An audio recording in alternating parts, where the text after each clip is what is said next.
Muito bem, estamos de volta com o nosso Gazeta Entrevista desta noite. Eu estou batendo um papo com o deputado federal Márcio Bittar, do PSDB. Deputado, claro que a gente vai falar de política.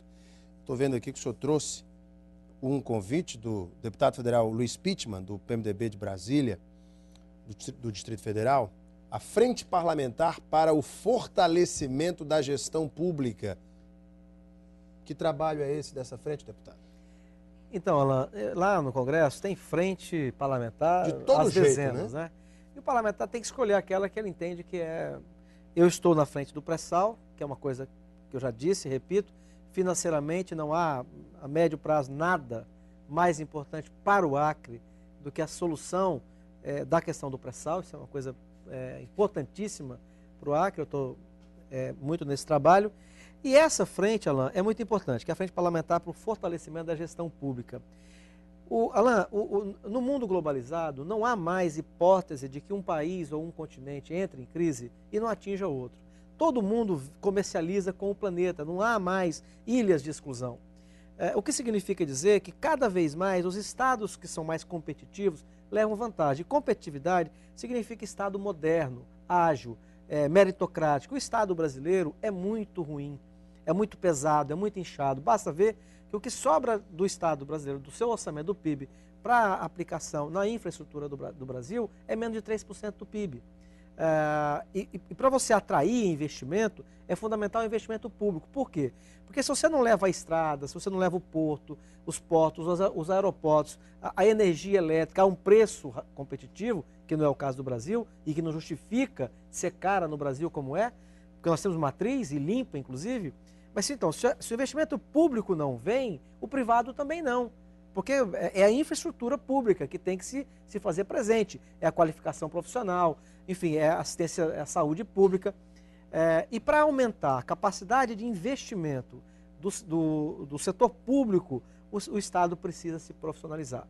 Então, essa frente, o que ela visa? Fazer um debate no país inteiro, colhendo sugestões para o Executivo, para o Judiciário e, evidentemente, para o Legislativo, através de projetos de lei, que possa tornar o Estado brasileiro mais profissional, meritocrático, valorizando o prata da casa, mas, ao mesmo tempo, colocando para o prata da casa metas a serem cumpridas. E aí o debate vai ser grande, enxugar a máquina, demitir muita gente, cabides de empregos.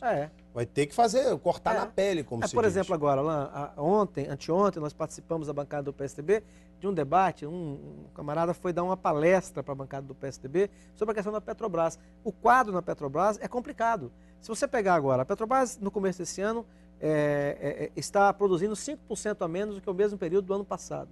Está extraindo 5% menos do que o mandato passado. Agora deu uma melhorada hoje na Bolsa de Valores, mas no ano a Petrobras tem acumulado um prejuízo de 15%. Que caiu na Bolsa. Nós perdemos o posto para uma companhia aqui da Colômbia, que não tem sentido. Nós estamos importando gasolina e etanol. Nós, brasileiros, um país continental, estamos importando. E, obviamente, que a partidarização, a instrumentalização, a politização do Estado é muito ruim. E isso acontece muito no governo petista, que é uma crítica que eu sempre fiz aos meus adversários, né? Então, o Estado precisa ser profissional, precisa prestar um bom serviço. Ele não pode ter cor ideológica, ele não pode ser vermelho, azul ou amarelo, ele é de todo mundo. Você tem uma ideia, Alan, nessa frente que eu estou fazendo parte, e hoje mesmo vou procurar o presidente da Assembleia, porque a ideia é criar também nos parlamentos estaduais essa mesma comissão para coletar dos prefeitos, das câmaras, da sociedade civil, essas opiniões para fecharmos isso tudo em Brasília. Deputado, tem uma pergunta dos internautas para o senhor. O Anderson Wesley faz a seguinte pergunta. Caro deputado, meu nome é Anderson, sou assistente social, agente de proteção do Juizado da Infância e da Juventude e estudante de medicina. Rapaz, o Anderson faz muita coisa. Queria que o senhor me respondesse para que serve a representação da Câmara e do Senado Federal, já que são nossos representantes legais e decidiram que o melhor era daquela forma, mas a excelentíssima presidenta vetou, não concordou. Então, por que existe a Câmara e o Senado? O que tem que a Câmara e o Senado enviar, já que está mais do que claro do que é a presidente que manda e quem decide? Isto é uma vergonha para o nosso país, não vivemos mais na ditadura, e sim na democracia. Ele falou daqui da representação da Câmara e do Senado, mas Já não disse entendi. o quê. Não, mas já entendi. Você entendeu? Já. Como é o nome? Anderson? Anderson. Anderson, obrigado pela pergunta. Só para não passar em branco, uma das minhas irmãs também é assistente social, tem livros publicados, e eu tenho com a minha irmã uma discussão que não acabou ainda. Ela é a favor das cotas, da política de cotas, e eu tenho resistência a elas, né? Mas, enfim, você tem uma mesma formatura que uma das minhas irmãs. Anderson, de fato, o parlamento brasileiro passa por uma crise e não é de hoje. Câmaras municipais, isso não é só o Congresso Nacional, as câmaras municipais, as assembleias legislativas e o Congresso Nacional, hoje, nesse momento, são muito mais uma correia de transmissão do desejo do Executivo. Isso é um panorama do Brasil. Eu creio que você está se referindo ao projeto como, por exemplo, do Código Florestal, que ela vetou. Porque o exemplo aí, tanto faz, qualquer um. Qualquer um serve. Ele deve estar falando assim, que o Legislativo faz e o presidente veta e decide. Então, mas o que algumas pessoas não sabem? Que o Congresso tem o poder de derrubar o veto da presidente Dilma. Por exemplo, na questão do pré-sal, na legislatura passada foi aprovado um projeto que é o projeto mais justo que tem, que é pegar tudo aquilo que vai para os estados e para os municípios e dividir de forma proporcional para todo mundo, de forma igualitária. E o presidente da República anterior vetou o projeto. E o Congresso até hoje, já na outra legislatura, que é essa que eu faço parte, não teve ainda condições de derrubar o veto. Como agora, a presidente Dilma vetou algumas partes do Código Florestal que nós aprovamos, e o Congresso tem o poder de derrubar o veto dela. Agora, Alain, infelizmente, essa é uma crise. Os executivos do município, a União, eles dominaram, de certa forma, o parlamento, que virou quase que aquela coisa da base, né? A base de apoio, que é não vê, não fala e não ouve. Então, é uma correia de transmissão do desejo do executivo. Agora, o que me entristece é saber que a força para mudar isso, Anderson, está no próprio parlamento. Nós temos o poder, o parlamento tem esse poder, mas não faz uso dele. O Willamis França faz a seguinte pergunta: deputado, o que o senhor tem a dizer em defesa do PSDB pelas acusações feitas pelo excelentíssimo governador do nosso estado, Sebastião Viana, de que o seu partido, o PSDB, estaria financiando o jornal Terminal de Notícias, sendo esse jornal de minha autoria e de empresários locais? Se em algum momento eu fui recebido pelo senhor ou o procurei em pessoa para falar de tal assunto, é a pergunta do Willamis França. O senhor financiou, o PSDB financia esse jornal? Não, eu com certeza não. E o PSDB regional também não. Eu sou o presidente do diretório regional e o Dr. Zé Wilson é o tesoureiro. Então, com certeza não. O que também não seria ilegal. Quer dizer, o partido tem todo o direito do mundo de ajudar, de patrocinar, de fazer o informativo, seja ele qual for. E, logicamente, se for de oposição, vai ser para criticar o governo. Mas, especificamente, esse jornal não tem o patrocínio oficial do PSDB e nem o meu. Com relação às acusações, eu não estive aqui na semana que passou, mas eu posso dizer de forma geral. O governo do PT ele tem muita dificuldade em assimilar as críticas. Por exemplo, na revista Veja, ou Isto É, da semana passada, estava lá uma daquelas matérias colocando da prática de nepotismo do chefe do Executivo Estadual. E me parece que aquilo é irrefutável. Então, não há o que aí, vou brigar com um jornalista, ou com um jornal que deu a informação, ou que massificou a informação. Quer dizer, o conteúdo, afinal de contas, da crítica está correto ou não? Esse que é o fundamental. Não é tentar criminalizar ou o jornalista ou uma revista. O conteúdo está certo ou está errado? Me parece que nessa matéria o conteúdo está correto. Né? Deputado, mais uma pergunta aqui. O Raimundo Marques pergunta o seguinte: deputado, já que vocês falam tanto de oposição, de que é unida, por que vocês têm tantos candidatos? Ou cada um quer a sardinha para seus partidos? Assim não tem como o povo confiar nesses homens? Porque na eleição passada, Petecão pregava amores por Bocalon e agora é pelo Fernando Melo. O senhor não acha que... O senhor não acha que isso está errado, deputado? A união é que faz a força? Raimundo Marques. Eu quero mandar um abraço para um colega seu, Luiz Carlos, jornalista, e dizer que poucas vezes na vida eu fiquei assim, me sentindo tão emocionado mesmo, né?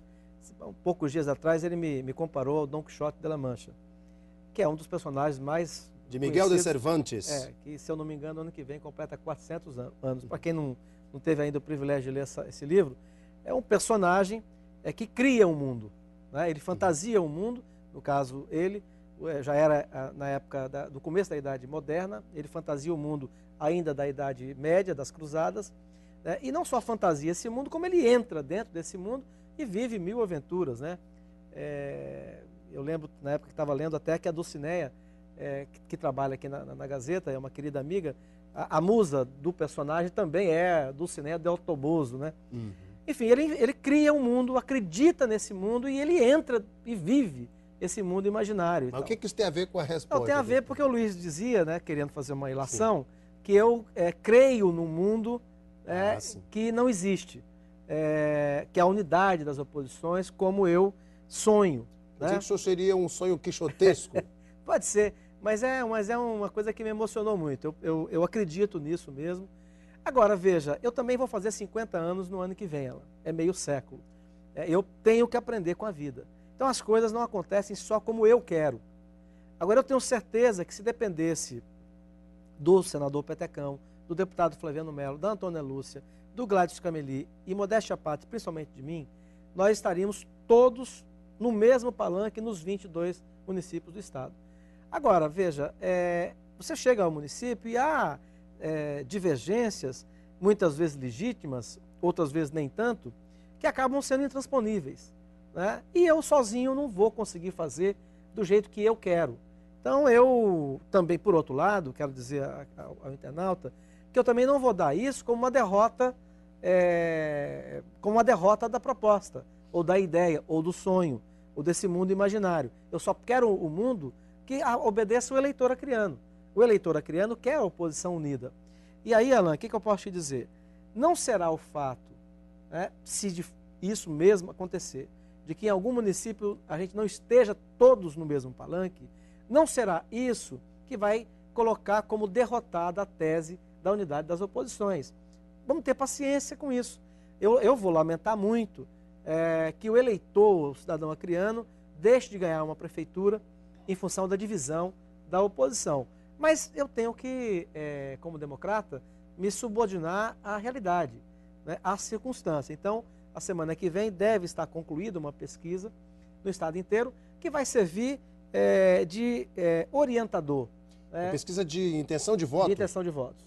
Em todo o estado? Em todo o estado. Mas a palavra final vai ser dos diretórios municipais. Então, como disse, eu continuo sonhando com o que eu acredito, mas ao mesmo tempo eu tenho que ter um pé na realidade e aceitar que nem tudo pode ser exatamente como eu quero. Deputado, nosso tempo está esgotado. O Mike Souza também fez um questionamento sobre a questão da Rio+20. Ele não concorda com o senhor, com aquele texto lá da Câmara, diz que o senhor é um devastador. Não, o senhor defende a devastação. Mas, Mike, eu já fiz essa pergunta, o deputado já respondeu aqui. E todos aqui têm direito de se colocar. Deputado, obrigado pela sua vinda ao programa. Na China não pode, mas aqui pode. Muito obrigado pela sua vinda. E sucesso para o senhor, deputado. Obrigado pela tua vida. Alan, eu que agradeço. Saiba que é um prazer sempre vir aqui, poder dar um pouco de satisfação daquilo que faço no Congresso Nacional. Muito obrigado à TV Gazeta, a você. Fiquem com Deus. Muito obrigado. Bom fim de semana a todos. Para vocês de casa que nos acompanharam, muito obrigado pela sua audiência, seu carinho. Um beijo imenso a todos. Fiquem com Deus no coração e até amanhã.